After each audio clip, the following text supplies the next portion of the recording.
Hello, Rosigear to you, and welcome to Splatoon. I'm recording this on April 8th at around 9 o'clock-ish. This is the last day the Wii U is officially online. While there are things like Pretendo that are going to keep the community alive in the world of fan hacking and things like that, this is the last official day of the Wii U and 3DS online. I've been saying for years that when the day came, I'd have a Gator stream playing through Splatoon Online one last time. Unfortunately, that's not working out. I'm on a bit of a time crunch, honestly. I work today and I'm working all day. So unfortunately, I can't do the Gator stream, but I can play Splatoon one more time.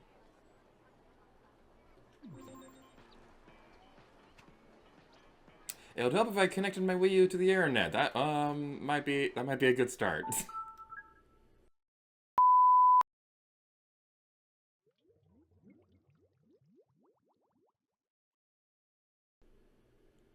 Software must be updated before.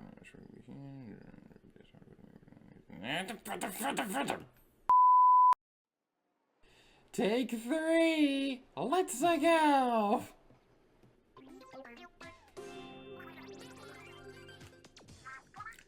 Hold on to your tentacles. It's Inkopolis news time. We've got some update information to share. I love updates. Splatoon has undergone some changes to improve their play experience. For details, check the official website. Looks like the game has been changed a bit. Aw, sweet. Check the official Splatoon website for details. Yeah.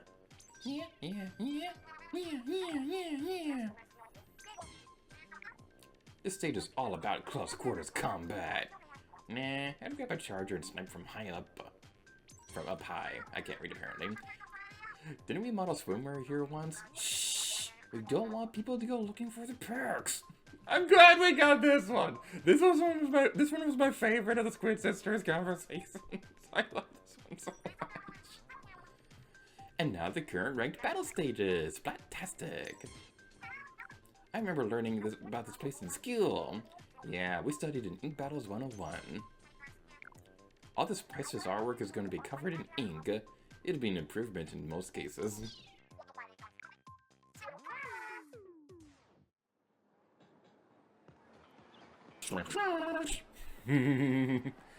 Okie doke, so now we're getting into the game. But as I was saying a moment ago, like I feel like the Miiverse functionality of this game really helped the LGBT community feel seen. Because the thing with the Miiverse was that only people who had Nintendo systems actually had the thing. So it didn't have as much of a toxic environment as other social media platforms. Before we go into this, I'm going to go into private battles real quick, because this is easily like one of my favorite things. What people do we have on our friend list?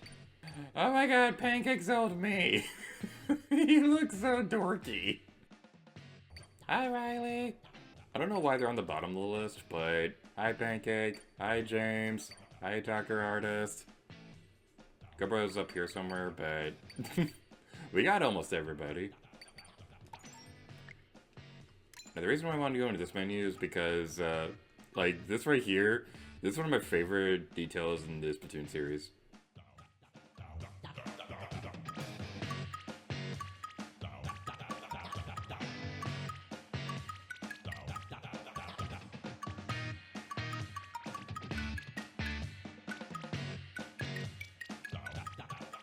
Yeah! Calamari incantation, oh yeah. But let's get into regular battle. So, oh my god, I forgot about the gamepad mini games! I can't record this, but I forgot about this! Oh, I love this! Oh, okay, I remember this being such a nightmare when I was... How do I play this game? Okay, it's with the shoulder buttons. Okay, so I have a clip of from my Let's Play on screen about this, but I remember this being a huge pain on the Let's Play, because I had a very specific camera setup, because I had a camera pointed at the gamepad during that. That was not fun. Black Belly Skate Park, oh yeah. Oh, my slosher, my slosher. Oh, Chewie, we're home. Oh man, oh, this is making me nostalgic. This is such nostalgia. I got splatted immediately.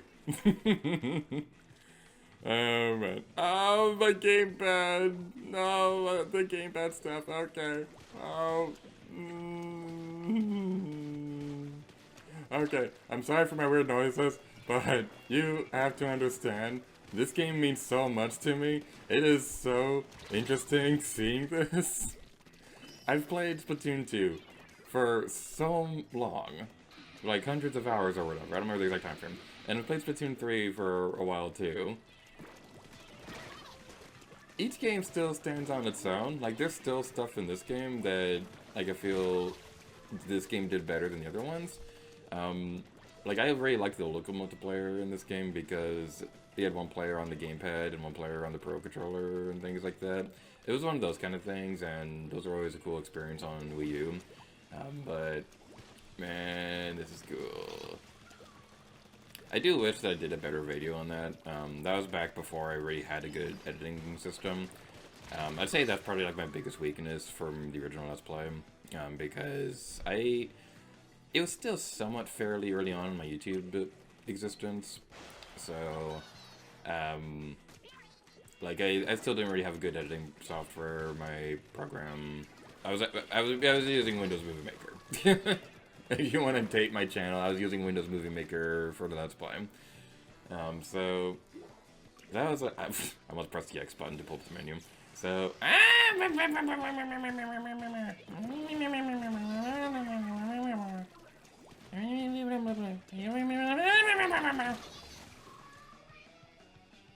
those are my favorite things to do when editing the original Let's Play. Looking through footage like that and seeing what exactly happened when two people spotted each other at the exact same time. That was always a real fun experience. Alright, so let's try going around. You don't see me, I'm invisible!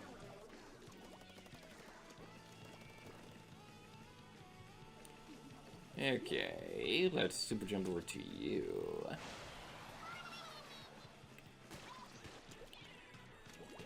I forgot how to jump. It's the X button.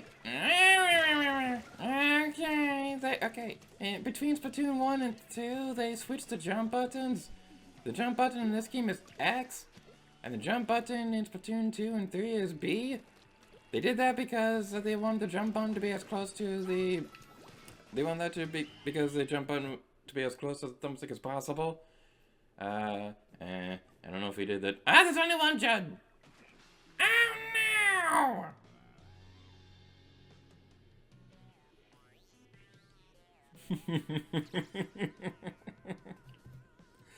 I love the animations in this game. One other big downside with the original Let's Play was that I was very, very picky about what footage I'd want to use. Like, if I was losing, chances are I wasn't going to use that footage. The gamepad minigame continues between matches. I forgot about that. Okay, there's 3 of them. There's Squid Jump, Squid Ball. How does this one work? Oh, this one sucks. And Squid Racer. This one kind of sucks too. Squid Jump is pretty much the only one I actually cared about. They kind of had a minigame Splatoon 2, because in that one, what they did was they had like a little rhythm thing you can do in the lobby. I don't know if that worked all the time, but in Splatoon 3, how's it doing Splatoon? I mean, Splatoon 3, you can like wander around the lobby between matches. My resort! If you were recording Splatoon 2 or Splatoon 3, this would be the point where I'd be saying that this would be like the last of the footage I'd need for recording the tour for video. So a couple of differences between how this game's online works and the other games is that in Splatoon this one in Splatoon this one the multiplayer matches would rotate every 4 hours, and that was like a big thing that annoyed a lot of people. I didn't particularly care that much at the time, but nowadays, like, yeah, I could see that being a bit annoying. But in Splatoon 2 and 3, stages rotate every 2 hours instead. The thing is that you can't skip the Squid Sister conversations in this game, so whenever you turn the game on, it always go back to that. I know what a lot of people, I didn't care. I loved Callie Marie, and I wanted to see the conversations every time. With Splatoon 3, admittedly I do skip them, but mostly because I feel like the conversations just aren't nearly as interesting in Splatoon 3. I feel like having 3 characters is a bit much for the conversations and things like that. But hopefully it'll work out in the end. Now this is a bit of a weird stage in terms of Splatoon lore, because my resort, like, it has like a giant pool. But the thing is, water is lethal to Inklings, so, like, is there like a specific kind of pool that you'd have? My mindset is that they probably have like some kind of ink they'll cover themselves in, maybe like a suntan lotion or whatever that helps them stay in water or something like that they don't use in Turf Wars. You know what? That'd actually be a really interesting idea for Splatoon 4. Underwater matches. So, like, you have a stage and you can go underwater and things like that. You cover yourself in a specific kind of ink, you can go underwater and continue turfing ink down there or something like that. That'd be interesting. Like, they don't want... And I know they're not going to want to change the gameplay too much because, like, Splatoon gameplay is still pretty tight. So, like, they aren't going to want to mess up too much of what it's... That used the gamepad! Okay, I gotta say, the gamepad, yeah, it wasn't the greatest thing in the world. It added to the Wii U being expensive and it wasn't really utilized that well in most games. But when they do use it well, it is one of the coolest things ever! If you want another cool example of Batman Arkham City on Wii U, the gamepad is basically your bat computer and it's the coolest thing ever! Yeah, I'm the superior slasher! Oh yeah! Okie dokie. Okay, so... Okay, we got this, we got it, we so got it! Squid party, wee, booyah! Oh! I may have forgotten this, or I'm just realizing it, but I'm just noticing that the pool looks like a squid. And now for my favorite winning animation! She's just so cute! We had to disconnect, but I don't care, my inkling is cute!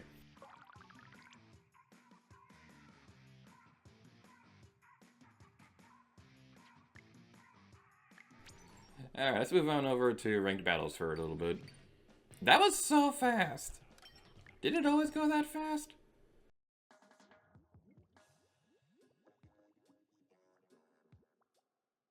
So I remember when they were announcing the expansion pass for Splatoon 3. I remember when they showed Inkopolis from this game being in the game. I remember being super excited because I thought that meant that we'd be getting more content from this game in Splatoon 3. Unfortunately, that's not really the case, but I get it. Like, a lot of the cool stuff in this game has been replaced with other things in Splatoon 3. There's a death pool! I forgot about that! There's a death pool in Squid Jump. You don't know what I'm talking about because it's not on the screen. I will say, I'm surprised that we're finding matches so quickly. I know this is going to be like a super busy day and things like that because it's the last day and a lot of people are trying to get in last minute matches and things like that. I'm still surprised we're finding matches so quickly. Salt Spray Rig. The competitive scene hated this stage.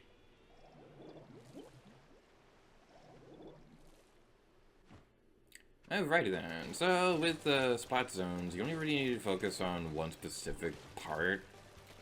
So that's gonna be cool. That's like a little mini turf war, but because everybody is going in that area, holding the X button doesn't do anything.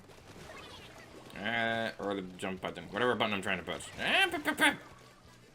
But because the only spot of turf that really matters, this is one tiny area, it's not gonna end well for most folks because it's gonna be the most chaotic zone. It is the most chaotic splat zone. I thought there was a platform! So yeah, the reason why the competitive scene hated this stage is because all the Inklings are right-handed. So there's a technique where you'll snipe around corners and things like that.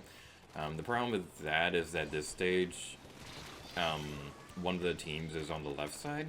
So your corners, you have a bit of a less advantage because more of your Inklings' hitbox is going to be exposed when trying to go around corners and things like that.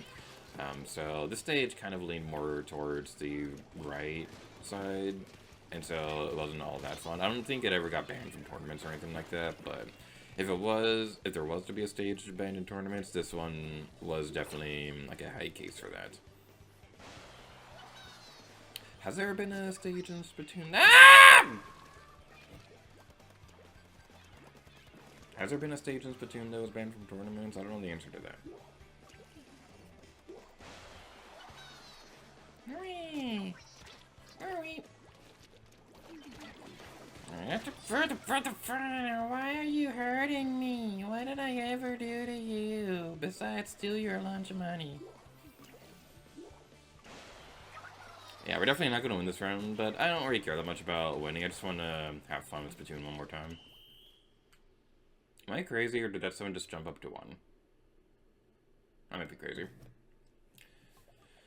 I would also say, like, I remember this game looking very visually nice before, and it still looks pretty good. But it's just interesting seeing the big graphical leaps between this game and the eventual sequels. There's a rumor that my rank went down. Oh no. There's a rumor that like the next Nintendo console, like the power. I thought the map stages were gonna change. We were gonna get more things. No. What are the rules say? In Splat Zone, teams battle for control on a stage's Splat Zones. Each stage has 1 or 2 zones. To gain control of a Splat Zone, just splatter it with ink. Once your team controls a zone, try to hold it for as long as possible. Your team's timer will start once you control all the zones on the stage. If your timer reaches 0, your team wins. But if you lose control of a single zone, your team's timer will stop. There's also a penalty for losing control of all the zones to the enemy, so guard them with all your might. If the battle ends without a winner, the team with the lowest count on its timer will claim victory. In this ranked battle points are rewarded based on your timer. Oh, and here's a pro tip for you. If you lose control of a Splat Zone, wait for your team to regroup instead of trying to be a hero. That's actually a very good strategy.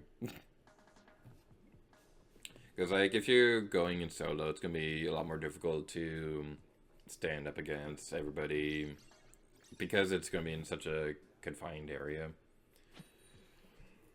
We have 48 secret seashells I never used. I never used seashells, and that's probably why I'm doing so bad in Splatoon 3. Museum d'Alfonsina!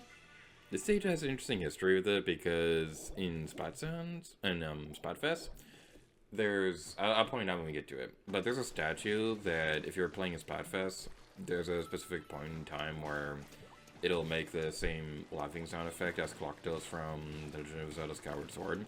This one over here, I believe this one makes the cheerful noise, and the other one makes the more like demonic noise and things like that. It's very interesting. And like I eventually want to do a gaming gallery, like talking about creepy trivia like that. I think we already announced that, so I'm not spoiling anything by saying that right now. But yeah, it's one of the more fascinating little pieces of trivia with this game. I don't remember if this stage ever showed up during the Splatfest. I don't remember showcasing it during the. Why am I over here? I thought you were closer with me. Yeah, in your face. Wait, why am I not doing the good strategy? Sloshers were kind of broken in this game, because with the burst bomb, you can throw a burst bomb and then finish them off with like one slosher attack, and that usually like one-hit shot enemies in this game. So that's kind of the reason why burst bombs aren't really paired that much with sloshers in future games, and that bummed me out because that was one of my favorite strategies in the history of anything ever. But yeah, the interesting thing about this stage in future games, Museum d'Alfonsino does return Splatoon 3, but the statues are gone. So, like, there's like a little fan theory that maybe the statues are haunted or whatever. But yeah, I'm trying to pay attention. I don't really care that much if we lose or not, but like I would like to win. That'd be nice. Okay, we are in control. Emma, let me be alive. I have a wife and children someday.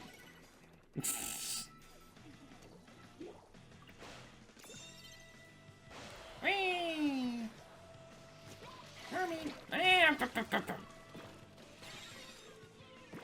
They're in control.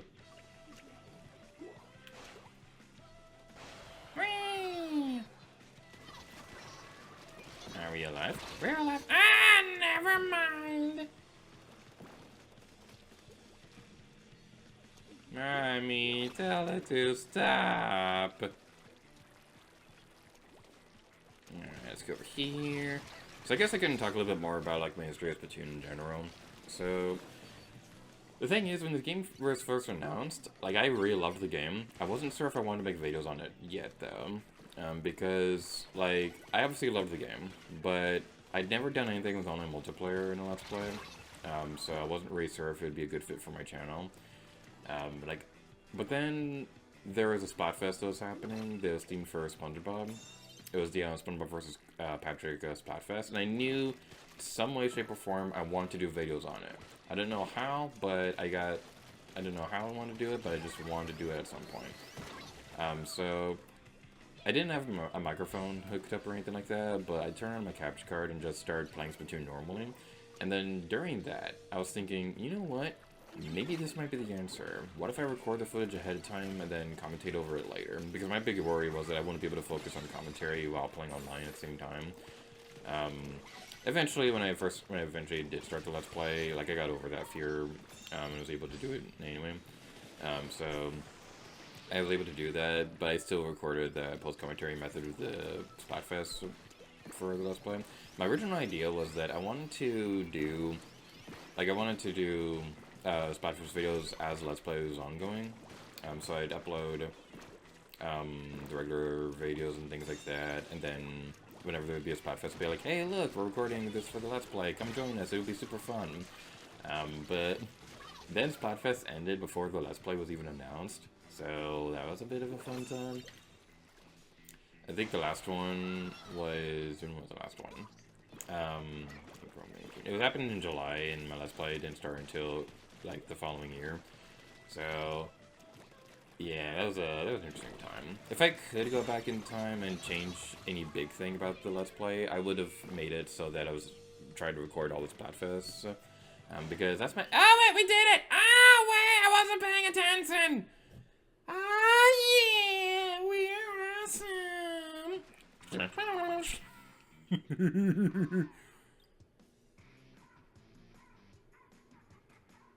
Oh, my inkling is super cute. Look at how cute she is.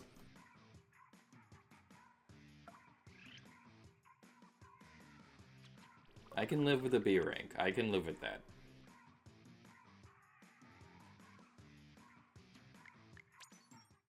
Alright, so I'm good with spot zones. Let's go back into Turf War for a bit. But yeah, like for the Let's Play, if I could change one big thing, I would have made it so I could try to get footage for all the Splatfests like we did with Splatoon 2. That just wasn't... That's just something not something that happened.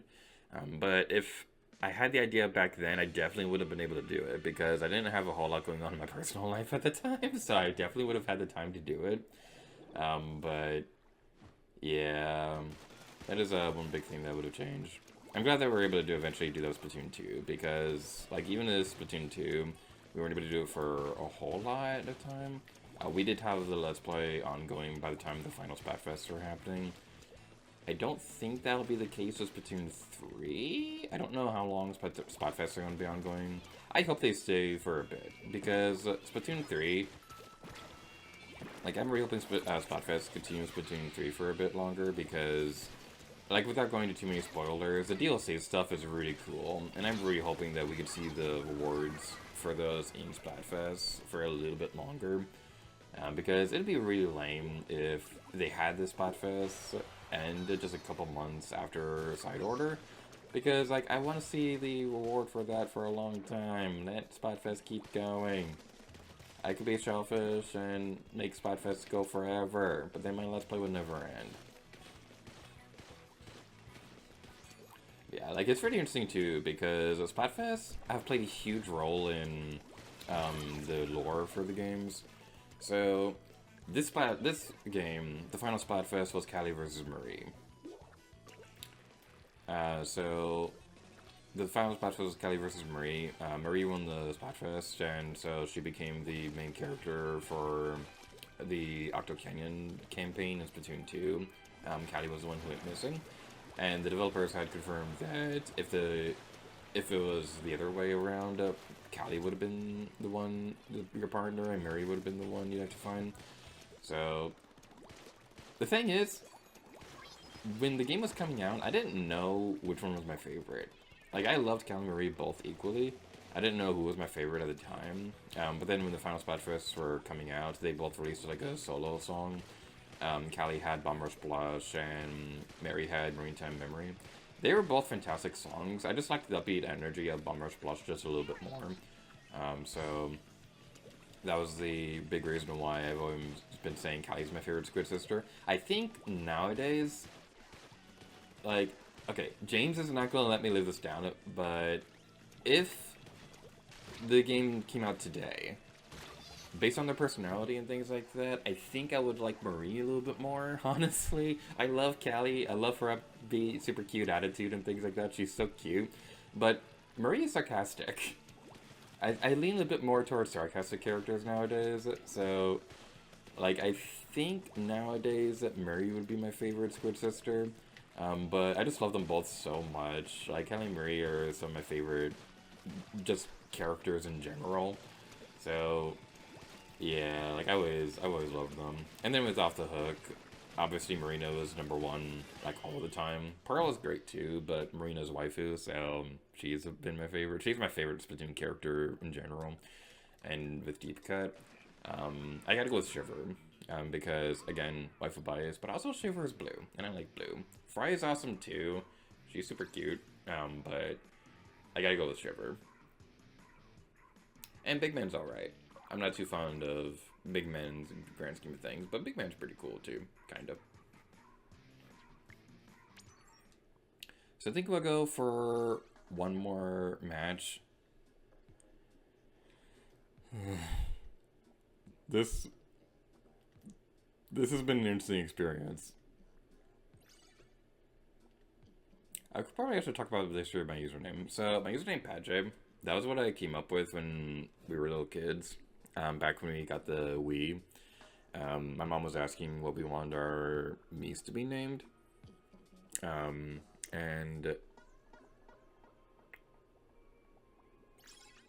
Okay, I can't tell the story for one sister, because she used part of her real name as her meme, but my other sister, Meanie Beanie, her name started with A, and her favorite Beauty and the Beast character was Belle. Her favorite Disney princess was Belle, so she went with Bella, and she was also a big Twilight fan, so of course, Bella from Twilight. I always thought me had a very clever username, so that was always really cool. We have a lot of level 50s. I'm a little worried about that. My username, Padj. Pad is so my username, Padj, it's supposed to be short for Padawan Joey. So that's a thing. It's a dumb username. I'm not super fond of it anymore. But I'm keeping it on this me for nostalgia purposes. So that's a bit of a fun thing. I remember also, like, thinking Jario might be a fun one, making Mario, but with a J instead. And another funny one was that, like, I forgot what I was gonna say. That's me getting my old age. You're old.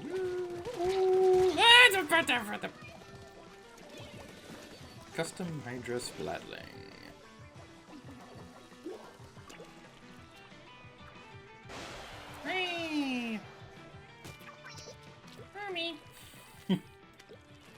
Making noises are cute. Alright, so... yeah, well, continuing on with my Splatoon history. Ah! That was nerve-wracking. That was a killer whale. That's Pearl's favorite sub-weapon, special weapon, whatever you want to call it, weapon. I got comboed. I got comboed. I became a combo. Okay, we're definitely gonna lose this one, but I'm just gonna keep going because I like this game. So, a couple other fun memories. So, I must apologize because this is gonna require mentioning a Let's Player who's a bit of a controversy at the moment. But this is a fun memory for me, so I'm gonna say it anyway. So, Messianella was doing streams for Splatoon, and like I love Messianella. She's one of my favorite YouTubers of all time.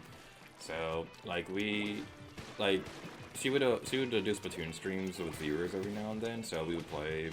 Like I remember, like I played Splatoon with her every now and then. It was always super cool. And there was one point where like Joe Conroy was in there too, and like I remember just playing with Joe Conroy. It was one of the coolest things ever, because I was never able to play with him during his Let's Plays, and I was really wanting to. So, like, unfortunately, like, I wasn't able to do that, but I was able to play with him at least once during the same other streams, and that was always a fun memory. And a bit of a fun fact, in my Let's Play playlist, the Inkling Boy amiibo video, that's Joe Conroy's me. Not me, that's Joe Conroy's Inkling.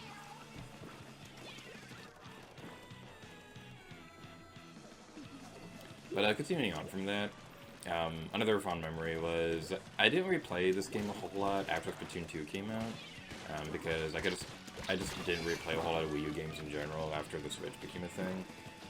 But the Tucker artist, she was doing a stream to play with viewers and things like that. She never played Splatoon before at that point. So, like, she was playing Splatoon for a bit. We got to play for a bit, and that was always really cool. I think that stream is still up on YouTube.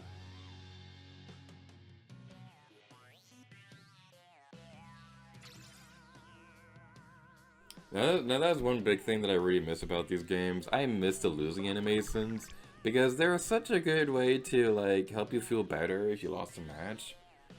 That's the big thing I don't like about Splatoon 3, is that you'll see the winning animations of the other team, and it just kind of feels like it's rubbing in your face. I don't know, it just feels a bit weird. But continuing more with my history. So, like, I was continuing my Let's Play of this game, and shortly after the Let's Play ended, James and I did our verses on the collab channel.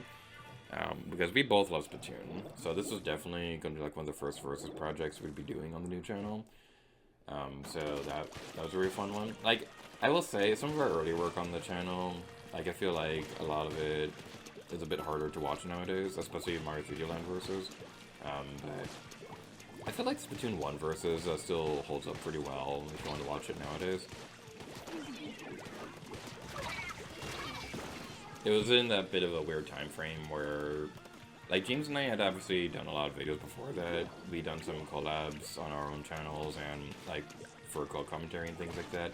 But we weren't really used to recording long-form collaborative projects together at that point. So you see some moments here and there where, like, we're having a bit of a hard time keeping the conversation going. We eventually got a lot better with that as time went on, and the really cool thing is that recently we did a project, we haven't uploaded it yet, but we recently did a versus where it had been a long time since we had done a project together, but we got back into recording and we just synced up again. It was so cool. But yeah, like, we were able to do that, and then around that time frame, Splatoon 2 was coming out. And I knew I wanted to do videos on it, because I told myself, when we do Splatoon 2, I'm going to try to get footage of every Splatfest, because I was only able to do the last 4 in this game, so I wanted to get every one from Splatoon 2. So, in my own time, I was recording footage, and over time and things like that, I was able to get most of them. We eventually had to do, like, private battle shenanigans to get footage for the last couple Splatfests. I don't remember exactly which one off the top of my head, but I think there was 1 or 2 where we did private battle shenanigans for that. But like during that time frame, we'd also did a Splatoon 2 versus as well, and then my Let's Play, and then Octo Expansion versus. That one I really wish we could have done differently, or at least hold off on it for a bit, because Octo Expansion was a really great campaign, but I was not in a good place at the time that I was recording that. I was living in a bit of a rough living situation, so I was very distracted by a lot of things, and I felt like I couldn't commit to the project as much as I should have. I know I still would have lost Octo Expansion, even if I was in a good situation, because, like, it's a very difficult campaign, and I'm not very good at difficult games, so, like, that was a thing. But then, like, a couple months after Octo Expansion Versus ended, we did the Let's Play. And the Let's Play was big. At the time that the videos were released, Splatoon 2 is the longest Let's Play on the channel. At least the longest completed one. I think Breath of the Wild, in terms of, duration of the playlist, I think that one's a little bit longer. But in terms of video count, Splatoon 2 is currently the only one that's exceeded 100 videos. That sounds weird, doesn't it? I'm sorry, that was just a funny sight, seeing the killer whale and my teammates struggling to get the blue off our base. Oh, dang, I gotta get going. But, yeah, to wrap up the story, Splatoon 2 was a long project that took a couple years. And then Splatoon 3 was coming out towards the end of that Let's Play being a thing, so that was a fun time. One big thing that I learned with Splatoon 2, though, was that I wanted to do better about actually having good commentary during those podcast footage, because we did post commentary for all of them, but I realized partway through recording these podcast videos, I was having a bit of a hard time keeping the conversation going in some of those videos. But actually, can we do the glitch? Oh, we might be able to do the glitch. Okay, I'm gonna try to do this. This doesn't require online, so, like, after the servers go down today, you can still do this. So, let's do this. Come on, come on, come on, come on, come on, come on. Let's do this. Come on. This is very, very finicky. But basically, if I can't do this video, I have a clip on screen. But if you can do it, you can glitch yourself into the wall right here, and it's so cool. I remember when Beanie was trying to do it, I was trying to tell her not to go across the railroad track, but she was walking towards that way as I was trying to talk to her, and she went over it anyway. It took me like half an hour to get the glitch to work, and then she falls off immediately. Well, I tried. So, that is it. That's Splatoon Online Multiplayer. I'm a little bummed that we weren't able to do this as a live stream like I was wanting to do for years, but I feel like this was a good way to end off our time in Splatoon. If you do want to play Splatoon nowadays, even with the online multiplayer gone, you do have a couple things you can do. Local multiplayer is still available. That one's a pretty fun time. And the funny thing about that is that it still has the original Urchin Underpass. So the layout of Urchin Underpass changed through updates. So it's pretty funny that the one that still the one that was the original version is the one that's going to live on forever now. Octo Valley still has a great amount of content to go through, and if you're playing with the amiibo, you get like a bunch more. You get to go through Octo Valley with different weapons. That was pretty cool too. I think that's pretty much it. A good chunk of this game is going away, but the memories are going to live on forever. I'm going to miss you, Splatoon. You've been a very important game to me. You helped solidify a lot of my friendships that I still cherish today. And you also just really helped me feel more comfortable about myself. I don't know what it is about the Splatoon series, but it seems to really resonate with people on the spectrum and people in the LGBT community. For those of you who don't know, I have autism and I'm ace.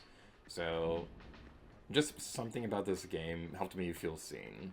I can't put my finger on it, but Splatoon is an important game to me. It's going to remain important even after the online servers go down.